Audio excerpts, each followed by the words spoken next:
उत्तर प्रदेश के मुखिया योगी आदित्यनाथ का ऑपरेशन मौलाना चालू है। मौलाना चाहे बिहार का हो, यूपी के बरेली का हो या जनपद सहारनपुर का, जिसके भी दिमाग में गर्मी आ रही है, समय रहते उनका इलाज हो रहा है। कोई लंगड़ाते हुए नजर आ रहा है तो कोई हाथ जोड़कर माफी मांगते हुए, क्योंकि कुछ लोग हैं जो मजहब की आड़ में लोगों को मूर्ख बनाने का काम कर रहे हैं, सड़कों पर उतारने की पैरवी करते हैं तो कभी हिजबुल्लाह का समर्थन करते हैं, लेकिन आखिर में होता वही है जो योगी आदित्यनाथ कहते हैं, क्योंकि बाबा ने एक बार नहीं अनेकों बार ये कहा है, जो जिस भाषा में समझेगा उसको उसी भाषा में समझाया जाएगा। कि भारतीय जनता पार्टी की डबल इंजन की सरकार किसी भी प्रकार के राजकता और गुंडागिर्दी को पनपने नहीं देगी। जो जिस भाषा में समझेगा उस भाषा में उसको समझाने का कार्य भी करेंगे।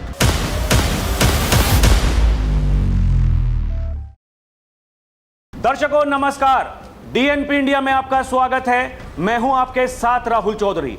उत्तर प्रदेश के सहारनपुर जनपद के गंगोह नगर से एक बेहद शर्मनाक, झकझोर देने वाली घटना सामने आई, जहां एक मदरसे में मासूम बच्चे के साथ अमानवीय व्यवहार किया गया।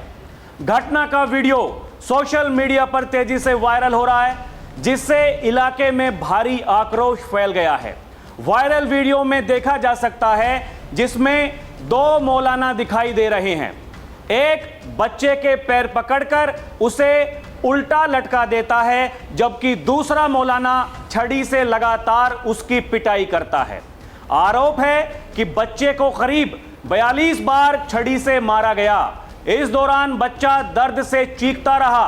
रहम की गुहार लगातार दिखाई दे रहा है कि वो मांग रहा है, लेकिन आरोपियों पर इसका कोई असर नहीं पड़ता है। वीडियो में एक तीसरा व्यक्ति भी नजर आता है जो इस पूरी घटना को रिकॉर्ड करता हुआ दिखाई दे रहा है। इस घटना ने लोगों में गुस्से को भर दिया है।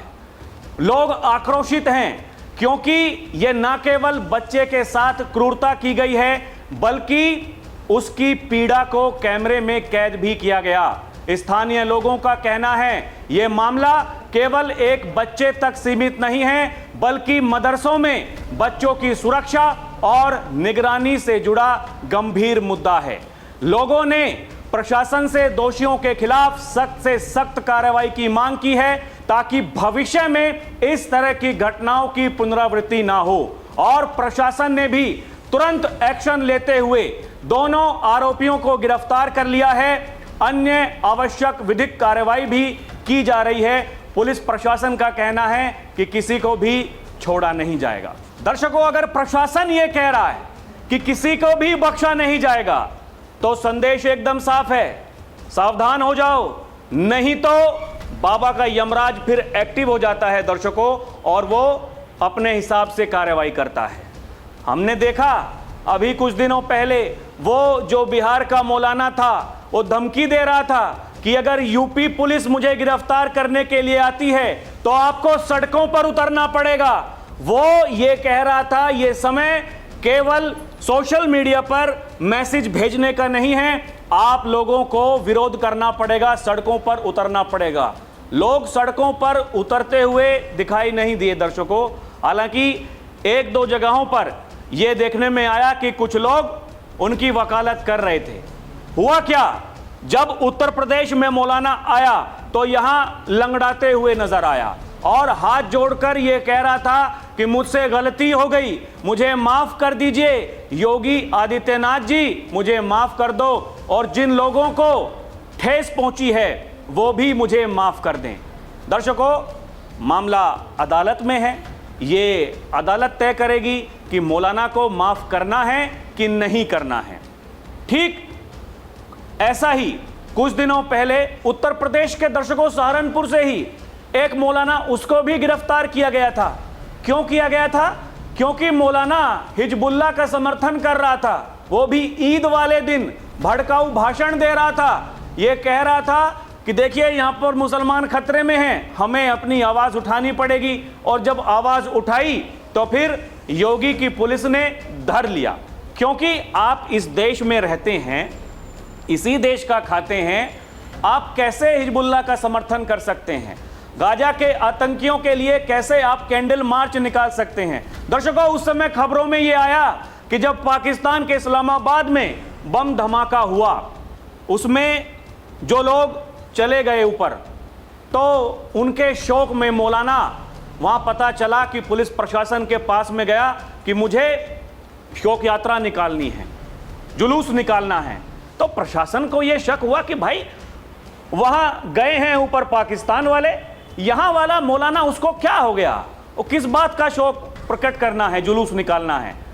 तभी से प्रशासन की निगाहें उसके ऊपर थीं दर्शकों, और आखिर में जब वो माना नहीं, उसने कहा वहां हिजबुल्लाह को लेकर के, कहा कि देखिए कितने लोगों को ऐसे ही वहां पर उनकी जान ली जा रही है, हमें उनके लिए खड़ा होना पड़ेगा। तो जब खड़ा हुआ तो फिर पुलिस ने उसको बैठा लिया दर्शकों, गाड़ी में बैठा लिया, बैठा करके ले आई थाने में। और फिर जो उत्तर प्रदेश की पुलिस करती है वो दर्शकों सभी को पता है। दर्शकों, सबसे बड़ी बात यह है कि ये मौलाना जो यहां पर अब ये पकड़ा गया है, ये भी सहारनपुर के गंगोह से जो खबर आ रही है, ये क्या हो गया? मदरसे में तो लोग जाते हैं कि भैया पता नहीं वहां तो कितनी अच्छी शिक्षा मिलती होगी, लोग वहां पढ़ करके डॉक्टर बनेंगे, इंजीनियर बनेंगे, वकील बनेंगे, बड़े आदमी बनेंगे। और वहां इस तरह की घटना अगर सामने आती है दर्शकों, उसके बाद में जो स्थानीय लोग हैं, मुस्लिम समाज के लोग, वो ये कहते हैं कि नहीं, योगी की पुलिस को कार्रवाई करनी होगी। और योगी की पुलिस जो तुरंत कार्रवाई करती है दर्शकों, ये अपने आप में बड़ी बात है। अभी आऊंगा, और भी जो मौलाना है जो हाथ जोड़ करके माफी मांगते हुए नजर आए, उनकी कहानी भी आपको बताऊंगा। ये 2 दिन पहले एक और बरेली से खबर सामने आई थी, जहां एक युवक को केवल इसलिए पीट दिया गया दर्शकों क्योंकि वो एक बुर्के वाली महिला से बात कर रहा था, केवल इसलिए। वहां दादागिरी दिखाने के लिए कुछ लोग पहुंचे, अपने साथ में 4-5 व्यक्ति लेकर के एक मौलाना वहां पहुंचा, तो फिर क्या हुआ, उसको भी पुलिस ने धर लिया। दर्शकों, उत्तर प्रदेश की पुलिस कैसे कार्रवाई करती है ये आप देखिए, तुरंत जो कार्रवाई होती है। यह मामला 10 साल के मासूम बच्चे के साथ में जो वो पिटाई का मामला सामने आया दर्शकों, ये कुछ रिपोर्ट्स में बताया जा रहा है कि 42 डंडे मारे गए, कुछ में सामने आ रहा है कि 36, और वो बच्चा लगातार वो मम्मी पापा अम्मी पापा वो चिल्ला रहा था, लेकिन वो तीसरा व्यक्ति वीडियो बना रहा था। मंशाएं क्या हैं उनको समझें, ये महत्वपूर्ण है। गंगोह थाने में तुरंत मुकदमा दर्ज किया गया। शनिवार की सुबह 4 अप्रैल 2026 ये दोनों आरोपी जुनैद और शोएब को गिरफ्तार कर लिया गया। वर्तमान में दोनों पुलिस की हिरासत में हैं, पूछताछ जारी है। पुलिस वीडियो की प्रामाणिकता और पूरी घटना की जांच कर रही है। जो क्षेत्र अधिकारी हैं अशोक सिसोदिया, उन्होंने बताया कि सोशल मीडिया पर वायरल वीडियो के आधार पर यह त्वरित कार्रवाई की गई। मीडिया रिपोर्ट्स में छपा है दर्शकों, बताया जा रहा है ये 1.5 साल पुराना कोई वीडियो है, 1.5 साल पुराना। ये वायरल हुआ कब? 3 अप्रैल को, और पुलिस ने कार्रवाई कर दी कब? 4 अप्रैल को। दोनों आरोपी जुनैद शोएब दोनों को धर लिया गया, और जो तीसरा वाला है दर्शकों, वो उसको भी ढूंढ रहे हैं। वो जो वीडियो बना रहा था वो कहाँ है? वीडियो बनाने वाला लगता है कि बच जाएगा, ऐसा नहीं होता है। दर्शकों देखिए, मामले का संज्ञान लेते हुए जो एनसीआईबी हेडक्वार्टर है उसकी तरफ से ट्वीट किया गया और कहा, मौलाना के भेष में छुपे इन हैवानों को देखिए। यूपी के सहारनपुर के एक मदरसे से यह शर्मनाक वीडियो सामने आया, जहां 10 साल के मासूम बच्चे को 2 मौलाना बेरहमी से पीट रहे थे। एक मौलाना ने उसके पैर पकड़ रखे थे, दूसरा 1, 2 या 3 नहीं, ताबड़तोड़ डंडे बरसाता है। जरा सोचिए उस मासूम पर क्या गुजरी होगी। मजहबी शिक्षा की आड़ में ऐसी दरिंदगी किसी भी सूरत में बर्दाश्त नहीं की जा सकती, और सहारनपुर पुलिस से यह अनुरोध है कि इन्हें कठोर से कठोर दंड दिलाने का कष्ट करें, ताकि कोई और मासूम इस तरह की यातना का शिकार ना बने। यह ट्वीट उनके द्वारा किया गया दर्शकों। सहारनपुर पुलिस ने तुरंत जानकारी दी, कहा कस्बा गंगोह जनपद सहारनपुर का सोशल मीडिया पर एक वीडियो वायरल हुआ जिसमें एक मदरसे के छात्र की 2 व्यक्ति पिटाई करते हुए दिखाई दे रहे हैं। पुलिस द्वारा त्वरित कार्रवाई की गई, दोनों को धर लिया गया। यह पुलिस ने जानकारी दी है। दर्शकों, यह समझने वाली बात है कि उत्तर प्रदेश की पुलिस वो कैसे कार्रवाई करती है। दर्शकों, ये जो मैंने आपको बताया कि 2 दिन पहले बरेली एक मौलाना जी वहां भी थे, ये भी दादागिरी दिखा रहे थे, लोगों को पीट रहे थे। किस बात के लिए? केवल महिलाओं से बात करने पर युवक को पीटने का आरोपी मौलाना गिरफ्तार। ये बताया गया, मीडिया रिपोर्ट्स में यह छपा कि बिहार वाले सलीम अब्दुल्ला की तरह बरेली वाले शोएब मौलाना के भी होश ठिकाने, पुलिस कस्टडी में लड़खड़ाते हुए दिखाई दिया, हाथ जोड़कर माफी मांगते हुए नजर आया। केवल गलती इतनी थी, बुर्के वाली महिला थी, उससे बात कर रहा था। दर्शकों, यह है सिस्टम और यह है सिस्टम की कार्रवाई। यह बड़ा सबक उनके लिए भी है जो लोग माफियाओं की कब्र पर जाकर के फातिहा पढ़ते हैं। ये कहते हैं योगी आदित्यनाथ की आपको सावधान होने की जरूरत है। देखिए दर्शकों, ये अपराधी, माफिया, दंगाई, उपद्रवी ये किसी के नहीं हैं। इनकी पैरवी करने का कोई मतलब नहीं। लेकिन आज भी समाज में कुछ लोग ऐसे हैं जो इनकी पैरवी करते हैं। वो आपने देखा होगा, क्या संभल, क्या बरेली, वहां जो वो दंगाई थे जिन्होंने वहां तांडव करने की कोशिश की, उनको बचाने के लिए विपक्ष के बड़े बड़े नेता वहां जाने के लिए तैयार थे। वो कह रहे थे कि भटके हुए नौजवान हैं और उनके साथ में गलत हो रहा है। ये प्रशासन अपने हिसाब से काम करता है। दर्शकों, प्रशासन अपने हिसाब से काम नहीं करता है। प्रशासन के लिए सब बराबर हैं, वो चाहे महकमे में रहने वाला व्यक्ति ही क्यों ना हो। बीते दिन लखनऊ से वो थाना जिसके ऊपर जिम्मेदारी है मुख्यमंत्री आवास की सुरक्षा की, जितने भी लखनऊ में वीआईपी इलाके हैं उनकी सुरक्षा की, एक थानेदार वहां बैठकर के घूसखोरी कर रहा था, तो पुलिस ने उसको भी धर लिया। उत्तर प्रदेश की पुलिस दर्शकों ऐसे ही तो काम करती है।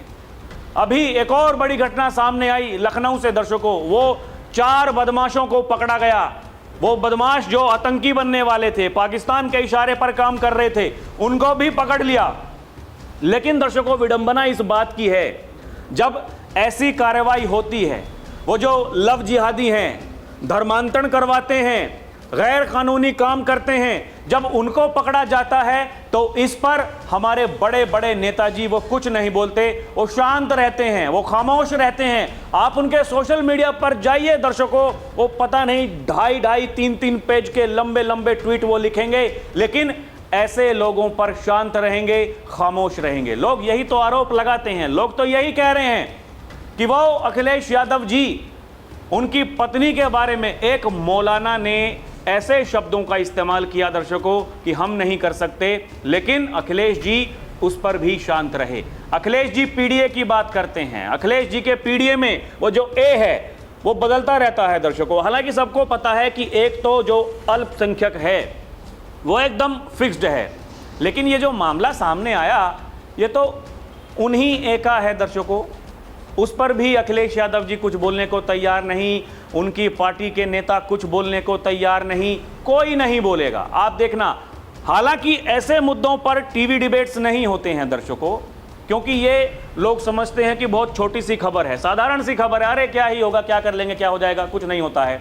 लोग आज भी बहस करने से डरते हैं। लोग आज भी ये कहते हैं कि नहीं, इन पर बहस नहीं करनी है, देखिए हिंदू मुसलमान हो जाएगा। दर्शकों, हिंदू हो या मुसलमान, वो भारतीय हैं, इसी देश में रहते हैं। जब सरकार कोई भेदभाव नहीं करती है तो फिर जो लोग जिनकी सहायता कर रही है सरकार, उनको भी भेदभाव नहीं करना चाहिए। या फिर जो लोग सत्ता में आना चाहते हैं, लंबे समय से विपक्ष में बैठे हैं, उनको भी भेदभाव नहीं करना चाहिए, वो चाहे कोई भी हो, वो चाहे राहुल गांधी जी हों, वो चाहे अखिलेश यादव जी हों। दर्शकों, चुनाव का माहौल है, चुनाव चल रहा है, नेता जा रहे हैं, बढ़िया भाषण दे करके आते हैं, हेलीकॉप्टर में जाते हैं, कोई हवाई जहाज से जा रहा है।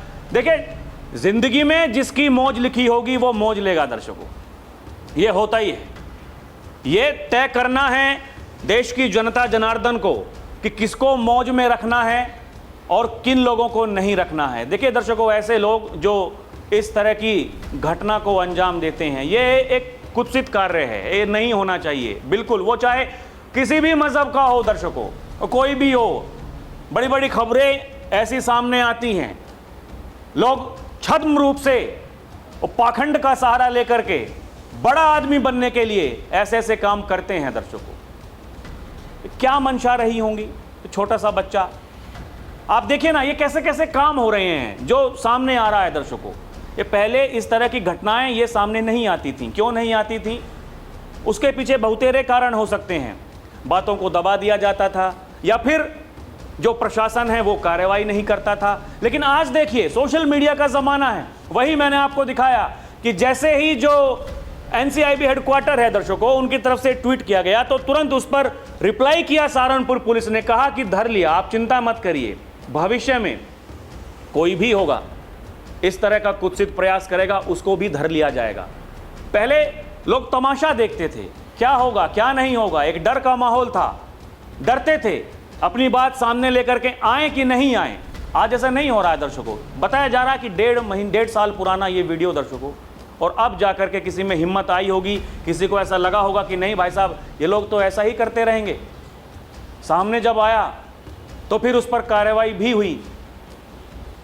कुछ लोग ये सोच करके चलते हैं कि नहीं भाई साहब हम तो कुछ भी कर लें, हम तो हाथ में कलावा पहन करके जो हमें करना है, जो हमारी मंशाएं हैं हम वो करते रहेंगे, हमें कोई नहीं रोक सकता है। तो ऐसा नहीं होता है, रोकने वाला प्रशासन ही है। वो बैठे हैं ऊपर योगी आदित्यनाथ जो कहते हैं। दर्शकों सामने वाला व्यक्ति वो केवल एक मुस्लिम महिला से बात कर रहा था, उसको जाकर के पीटने लगे। कैसे आप बात कर सकते हो? यह सब समझ से परे है। कोई हैदराबाद में बैठा हुआ है, वहां से धमकियां देता है। मामला संभल का है। संभल के सीईओ ये कहते हैं कि अगर फेमस होने के लिए रील बनाने की कोशिश करोगे तो हम रेल बना देंगे। वो ये कहते हैं कि हम सब भारतीय हैं, यहाँ खामनेई के लिए आप लोग छाती नहीं पीट सकते हो, आपको अपने देश के बारे में सोचना पड़ेगा। अगर वो ये कहते हैं कि आपको केवल मस्जिदों में, ईदगाहों में जाकर के मस्जिद पढ़नी है, आप सड़क पर नमाज नहीं पढ़ सकते, जब आपके पास में पर्याप्त जगह है तो फिर आप क्यों सड़कों पर नमाज पढ़ते हैं? तो फिर धमकी दी जाती है कि हमें रोक करके दिखा दीजिए, हम तो पूरे देश में पढ़ेंगे। तो दर्शकों उत्तर प्रदेश में योगी आदित्यनाथ ने रोक करके दिखा दिया। भारत माता की जय नहीं बोलनी है, वही मौलाना सैयद अयूब हैदराबादी, वहीं ओवैसी ब्रदर्स हैं, वो भी इसी बात को कहते हैं कि मिस्टर योगी तैयार हो जाओ, हम यूपी आ रहे हैं। योगी आदित्यनाथ इंतजार कर रहे हैं। उन्होंने तो तुरंत कहा कि हम तो तैयार हैं, हम तो चाहते हैं कि वो यूपी में आएं, क्योंकि जब हम उत्तर प्रदेश का चुनाव जीत जाएंगे, 2027 का विधानसभा चुनाव, ये कहते हैं योगी आदित्यनाथ, तो फिर हम हैदराबाद के लिए कूच करेंगे। फिर हैदराबाद का नाम भी बदल सकता है दर्शकों, ये योगी आदित्यनाथ ने कहा। भाग्यनगर कब हैदराबाद हो जाएगा दर्शकों, हैदराबाद से भाग्यनगर कब बन जाएगा कोई पता नहीं, कोई ठिकाना नहीं। तो इसलिए कहने से पहले ये सोचना चाहिए, कुछ भी गलत काम करने से पहले ये सोचना चाहिए कि उसका अंजाम क्या होगा, क्योंकि ये नए भारत का नया उत्तर प्रदेश है। बाकी आपको क्या लगता है हमें कमेंट करके बताएं। अभी के लिए इतना ही। आप देखते रहें डीएनपी इंडिया, हर खबर भरोसे के साथ। और दर्शकों हमारी आपसे अपील है, चैनल को सब्सक्राइब करें, हमारी ताकत को बढ़ाएं, हमें मजबूत करें, हम देश की आवाज़ को मजबूत करेंगे। बहुत बहुत धन्यवाद, नमस्कार।